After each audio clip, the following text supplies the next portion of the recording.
bonsoir. Alors cette petite vidéo pour vous parler de ce temps de Pâques. Abonnez-vous, likez, partagez. Ce serait très intéressant de partager parce que ça va nous révéler une petite chose sur la Pâques.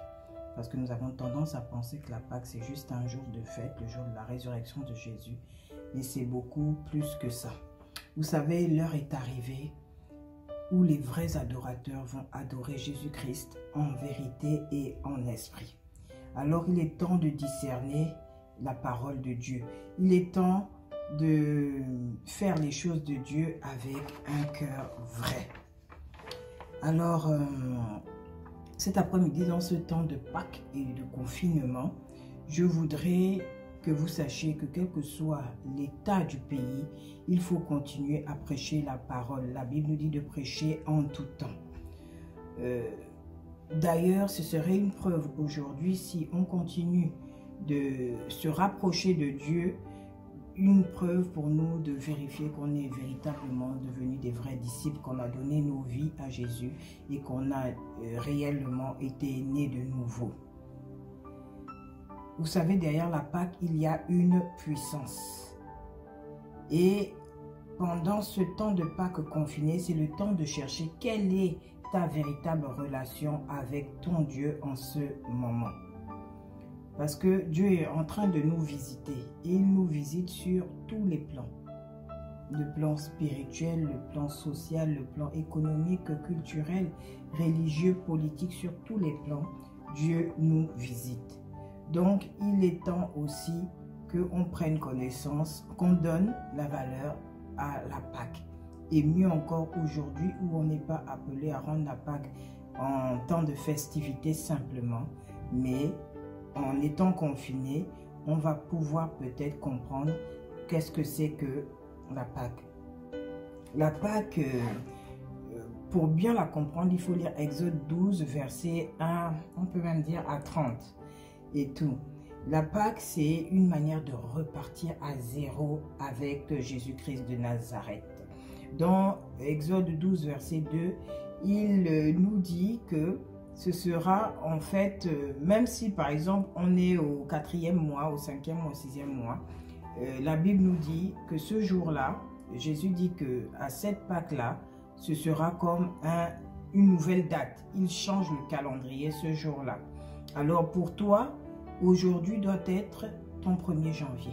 Un nouveau départ, un temps de restauration, un temps de libération, un temps où tu choisis de ne plus fouler Jésus avec ton pied, de ne plus fouler la parole de Dieu. C'est un temps où la délivrance est proche parce que dans Exode, ce qui se passe, c'est la préparation à la libération du peuple hébreu. C'est un temps donc où la libération est proche et c'est un temps où Satan va augmenter la tribulation des Hébreux, va augmenter la difficulté. Alors que Jésus dit, oublie ton passé, on va aller vers un autre pays, on va aller vers ton Canaan. Satan, lui, il veut nous tenir captifs. Pharaon veut nous tenir captifs. Et c'est à ce temps de Pâques dont Jésus a célébré donc sa dernière Pâques avec les disciples. Et on remarque que, donc ce que je veux te dire à toi déjà, c'est que ce temps de Pâques, choisis de repartir à zéro avec Jésus. Comme dans Exode 1, verset 2, choisis un nouveau départ avec Jésus. Il te prépare à la libération. Reçois totalement le chemin qui t'emmène à cette libération. Et le chemin qui t'emmène à cette libération est marqué dans les Écritures. Dans la continuité de Exode 12, il est dit qu'il fallait manger un agneau entièrement par maison. Et pour partager cet agneau, il fallait aussi que cet agneau soit pur, soit sans tache, soit beau, soit propre, soit un agneau, comment on appelle ça? Un agneau, oh là, j'ai oublié le mot, bon, je veux dire sain en fait. Mais c'est pas vraiment le mot que je cherche. Donc, il fallait que cet agneau-là soit propre pour le présenter à Dieu. Et il fallait qu'ensemble, donc, nous le mangeons et nous récupérons le sang. Alors, tu es dans ta famille aujourd'hui et tu veux célébrer la Pâque. c'est le temps de la réconciliation, de l'unité. Parce qu'on va devoir sortir de l'Égypte pour partir vers notre destinée. Mais on ne peut pas le faire si on n'est pas unis, parce que les Égyptiens ne nous laisseront pas partir comme cela. Ils vont nous retenir. Il faudra être unis pour se battre. C'est un temps où tu vas sortir d'un état pour un autre état. L'ennemi ne va pas te laisser accepter de sortir. Il ne va pas te faciliter la sortie. Alors, pour cela, il te faut des forces. Il faut un entourage avec qui tu es uni. Repens-toi, demande pardon. Créer l'unité familiale et ensemble manger le corps du Christ, manger Jésus-Christ de Nazareth, manger cet agneau immolé. Ensemble, maintenant, vous pourrez faire la Sainte Seine dans un état d'unité, dans un état de pardon. Mais si vous prenez la Sainte Seine, et là, c'est quel passage? 1 Corinthiens 11 qui nous le dit, et tout du verset 23 à plus, que si on prend la Sainte Seine sans cette unité, sans la compréhension véritable qu'on accepte en nous, dans notre corps qui est censé être le temple du Christ, on accepte de manger, de recevoir Jésus-Christ de Nazareth, qu'on prend la Sainte Seine, cette compréhension, au verset 30 de 1 Corinthiens 11, il nous dit que c'est ce qui a entraîné beaucoup de cas d'infirmité. Ne prenez pas la Sainte Seine sans avoir la compréhension du geste que vous posez, parce que ça va vous retomber dessus. C'est pour ça qu'on ne donne pas la Sainte Seine aussi à tout le monde. Il faut que celui qui prenne la Sainte Seine véritablement ait la compréhension.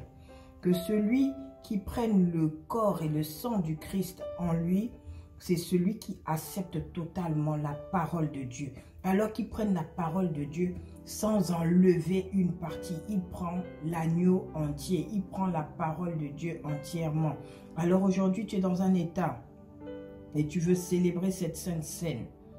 Accepte que l'on critique l'état dans lequel où tu es. Accepte que l'on critique les erreurs que tu as commises pour pouvoir aller de l'avant. Accepte en réalité toi-même de te faire ton autocritique pour pouvoir aller de l'avant. Abandonner donc le péché pour pouvoir passer à l'étape de l'alliance. Cette étape de l'alliance qui consiste maintenant à prendre le sang de cet agneau et de le mettre sur les linteaux de vos portes en ce moment où vous êtes confinés et pour créer une nouvelle alliance avec Jésus-Christ de Nazareth. Il faut offrir à Dieu ce qui est bon. Vous voyez, par exemple, actuellement nous faisons des cultes sur Internet, sur nos téléphones, nos ordinateurs, et on n'est pas obligé de se voir.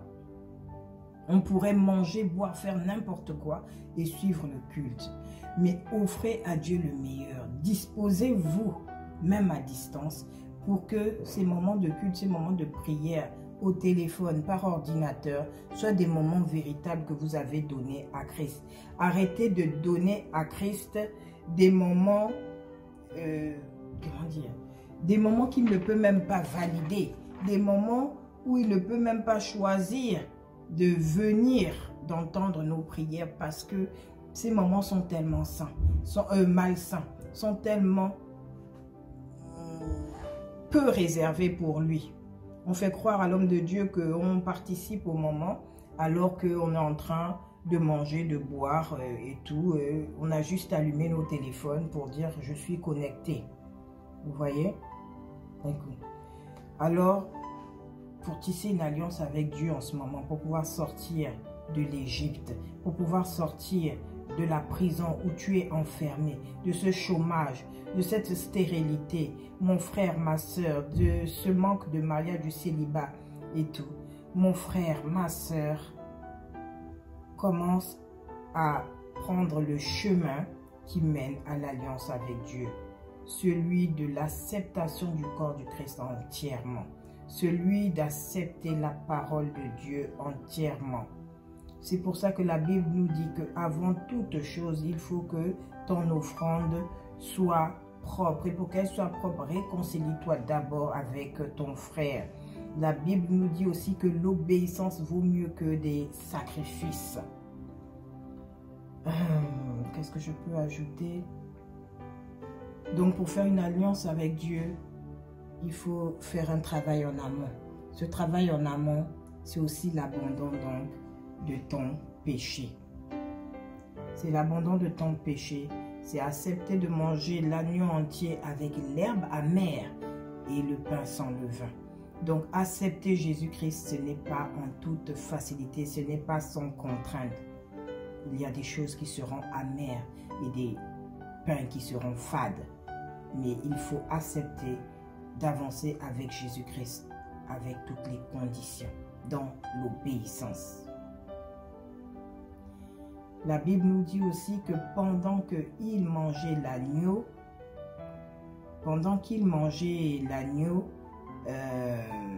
comment on appelle ça, il se préparait à sortir.